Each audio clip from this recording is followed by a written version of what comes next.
I'm going to jump into topic number two, being now that we know Nick's history, we know what Nick's about mentally. We want to talk about what would be Nick's dream opponent. What is Nick's dream fight?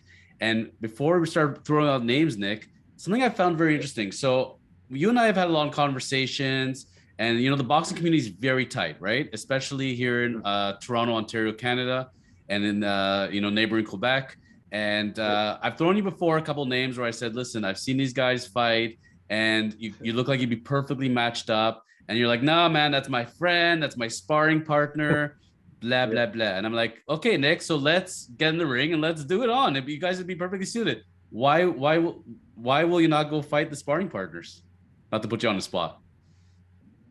No, you could ask me anything you want. So a couple of names that you always mention are Steve Rolls and Patrice Volney. So right. Those are two guys that you've mentioned, and those are both two of my friends, right? I've sparred Steve countless times. We're at different weight classes. Not only that, he's a little bit ahead of me in career. Like, he's quite a bit ahead. He's headlining Madison Square Garden for a second time coming up in March. March 19th. Get your tickets now, folks. Patrice Volney, they're both middle.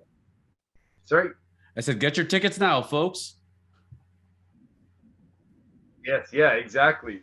But Patrice Volney, they're both at 160. So that's a fight that wouldn't even be, wouldn't even happen because of weight classes. But, me and those guys, we go back. So when it comes to 175, that's my division right now.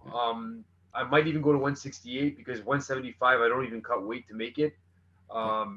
So those are my divisions I want to stick to, and I'm open for anybody in those divisions. Well, Volney I bring up because I have seen him fight live. He has a similar. When you're in the crowd and you're not the one going into fight, right? You're watching just the people walking down to the ring, and some of them, I swear, you could see the fear in their eyes. Some of them, they come in overly cocky, and some of them just come in confident. Volney comes in my opinion, very similar to you, just very confident, comes in, does his business, and goes home. And that's why I thought, all else being equal, that'd be a fight I would love to see because you guys approach it the same way. Hardworking, both cut, and both look very natural in there. Yeah, no, he's a great fighter and a great person. He's one of the nicest guys in boxing. But I'm actually glad we're not in the same weight class because I wouldn't want to fight him. We're friends, and he's 2 weight classes below me right now anyway. So that's the answer to that question. but people have a way of moving around weight classes in boxing, and when there's a will, there's a way. So we're not going to put you on the spot and say, if all else being equal, if you were to get in the ring, who's going to be winning that one? But I will say, I did meet Patrice. I was at a diner for breakfast out of the blue. Not that day or anything, and we just bumped into each other, and I said, hey, you're Patrice, man, nice to meet you, lots of respect. The guy took all the time in the world for me. He was really cool about it, didn't know who the hell I was. You know what, he was with some people, he stopped, we talked, and real cool guy. So I can see why you guys would be friends. Absolutely. Yes, thank you. Yeah, he's one of the nicest guys in boxing. But right now it's the Nick show, and we're going to talk about Nick. So Nick, I'm your genie. I can grant you your wish. Anybody you want. We'll figure out the weight class part of it, but I can give you Tyson Fury. I can give you Canelo. I can give you Triple G. Joshua. You could have anybody out there, and you can take whatever you want. 6 months, 9 months to have your camp. Who do you want and why? So this is obviously current fighters, right? I can't bring back people from the dead, unfortunately. I wish I could, but no, we're not going to do that. Listen, hey, you want Mike Tyson? I'll give you Mike Tyson. He's still going, right? Maybe Lennox Lewis will strap it on, but you want Evander Holyfield? Who would you like? At this point, yes, and you're going to know my reasons when I say it, yes, it would be Canelo because that's the money fight. That's where you're getting paid, and if you want that big check, that's where you're going to go. Well, Canelo is right now at the top of the world, right? And it's funny because he had his fights with Triple G, and there's been a lot of debate, and I've watched all of them, and there's arguments whether he won or didn't win, but bottom line, look at where his career went. Look where Triple G's went, and his last couple fights, he's looked amazing out there. He could take you anytime he wants, right? He has so much power. He's so smart out there. So we'll give you Canelo, no problem. We're gonna start you off light, maybe 3-4 mil for a purse on that one, and maybe we'll give you 5% of the pay-per-views. So you're gonna headline with Canelo. It's done. Yep. What's your game plan? You're not going out there to have fun. I want you to beat Canelo. How do you beat Canelo? How would Nick do it? So to beat Canelo, I would say lots of movement and keeping your range, keeping your distance. You know, I'm not going to talk too bad about him because he's doing great and he's great, but I notice he reaches a lot and he gets uncomfortable when he reaches and he puts his neck back. So me being 6'3", I'm going to keep him at a distance all the time, and I'm not going to run. I'm just going to use angles a lot. And he's gotten way better than the kid that fought Mayweather, because he was a kid when he fought Mayweather. Yes.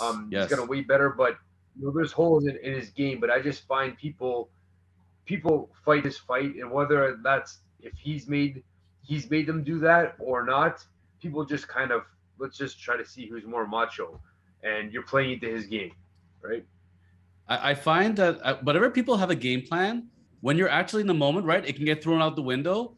And it seems like people just, they want to come and they have this thing. I want to knock him out. I want to out punch him. I want to outpower him. And then they stay close. And that's when they get in trouble. And you're playing right into his trap, because you look at the guy and you're like, he's not that intimidating. He's a pretty boy. He's not that big. I'm bigger than him. I'm more muscular than him. I can take him. And they just fall right into his trap, and he gets you when he's ready. And, you know, there's a reason I think why Mayweather did not want to fight him later on in life, because I think Canelo was just too dangerous. But that being said, if Mayweather went in with him, he would still play the Mayweather fight. It'd be a chess match. He would just exhaust him and just dance around the ring all day long until Canelo tired out and got frustrated, right? And then Mayweather may get 1 or 2 shots in there. That's it. Mm-hmm. Yeah, that's how you're going to beat him, being smart, right? Like, he's really developed over the years, and he's become a smart fighter as well. But you know, if you're just playing the macho game with him, that's kind of what he wants to do. He's Mexican. That's what those guys do. They just come forward and they just want to grind it out. And I think that's in every sport. You know, if I love wrestling. You know, we're going to talk about wrestling in a moment, but Mexican wrestling is a lot different than North American wrestling. It's more intense, more high flying. They put a lot of time into it. You know, certain countries like Cuba, you know, the athletes really put the time and they put the training in and the practice time. And for them, you know, we're lazy. We don't put in the time that they do. And that's why they tend to be a lot better than a lot of North American athletes, except for the ones that are really training hard. So I could definitely see that. That being said, you know, you dream a dream, anything can happen. So you never know when that phone is going to ring, right? And in your world, how does one get that Canelo fight? How do you get that Joshua fight? You know, when you have always, you know, these names versus names, and all of a sudden they're like, okay, I need a warm-up fight. I need somebody, you know, no different than, you know, when Apollo Creed took on Rocky Balboa, because, you know, he was the heavyweight champion of the world and he just needed like a sparring partner and some fun. But, you know, Rocky showed him a lot. So how does one go about being that Rocky in real life and fight the Apollo Creed? How do you get those phone calls? Just like determination, hard work, and you know, doing things right. You just gotta, especially these days, it's all about the numbers.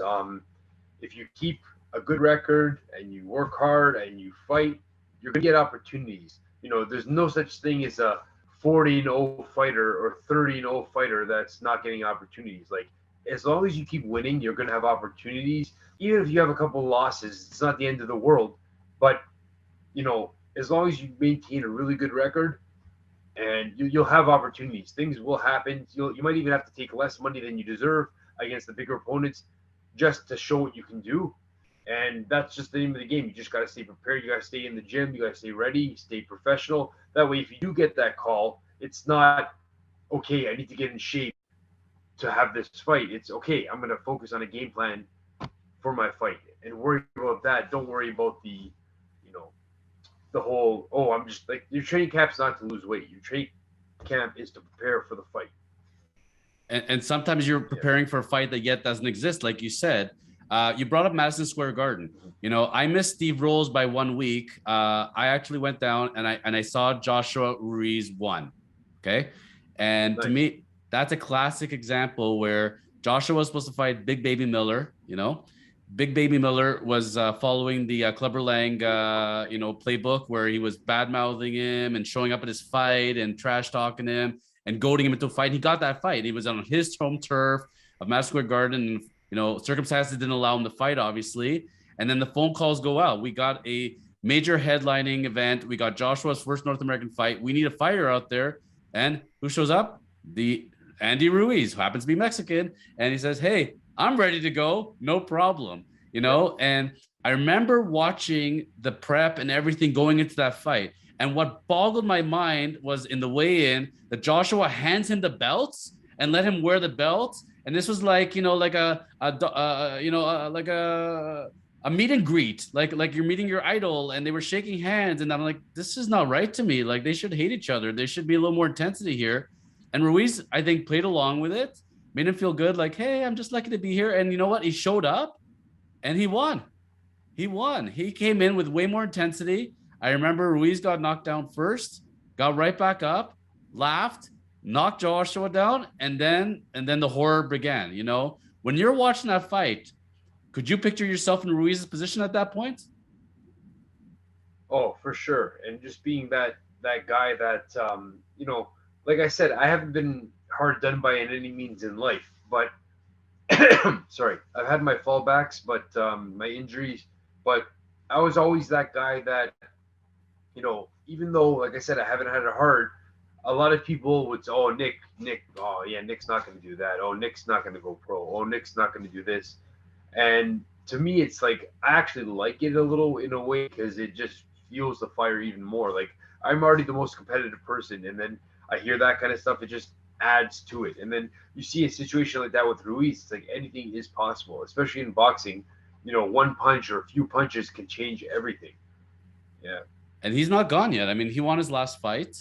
And he's always been talked about. If one matchup or another doesn't work out, he may get in there. And, you know, I remember watching Steve Rolls against Triple G. Rolls got a really good punch on him, I think in the second or third round there. Ended up not finishing the fight, and Triple G won.